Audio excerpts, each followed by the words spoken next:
I'm Adam Anshell for Pro Football Weekly, along with our draft expert, Nolan Nawrocki, taking a look at Nolan's mock draft version 3.0, looking at the top 5 picks. And Nolan, we start at number 1, as always, the Carolina Panthers. Let's see, version 1.0, we had Daquan Bowers there. Number 2 is Marcel Darius.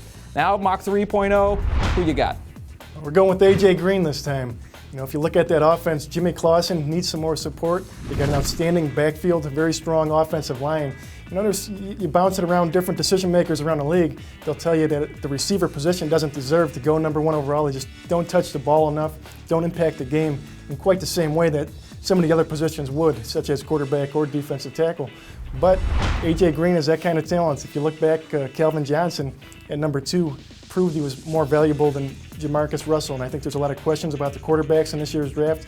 I think there's questions about the defensive linemen as well. So I think Marty Hurney at the end of the day is going to go very safe, and A.J. Green is a safe player. Possibly could mean Steve Smith is on his way out. That's another story for another day.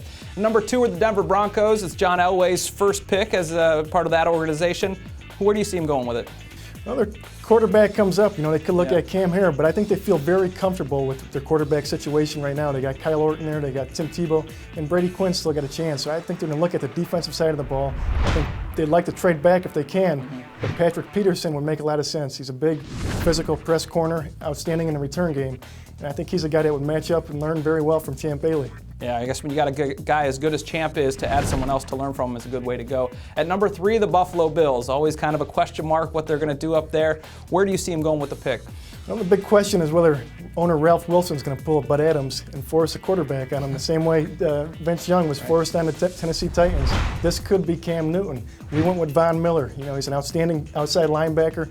Could bring that pass rush that they've been missing the last year or two, and he'd be a great fit in Buffalo. Seems like they would probably get good pick there. You have him rated as your highest on the board, so obviously you can't go wrong with Von Miller. At number 4, the Cincinnati Bengals. Who knows? So many question marks there. You have Marvin Lewis and Ocho Cinco bickering through the media. Carson Palmer asking for a trade. What do they do with the pick? I think owner Mike Brown's going to dig his heels in and stand put. I don't think he's going to trade Carson Palmer if he has his way. He's a very stubborn, hard-headed owner, and I think he's going to stay put. So it makes sense if they went with the receiver, Julio Jones. You know, if A.J. Green's gone with that first overall pick, I still think they'd like to find that receiving talent to replace a guy like Terrell Owens or potentially even Chad Ochocinco. Yeah, Julio Jones, just an animal on a broken foot at the combine. Pretty impressive. At number 5, the Arizona Cardinals. Another spot we could have quarterback go. Is this where Cam goes, or what do you think? Yeah, I see Blaine Gabbert being the first quarterback to come off of the board. And you look at Ken Wisenhunt's offense last year, it really struggled. I think they got to improve that area. And if there's a quarterback sitting there, if he's got his choice of any quarterback, I think Blaine Gabbert's the guy.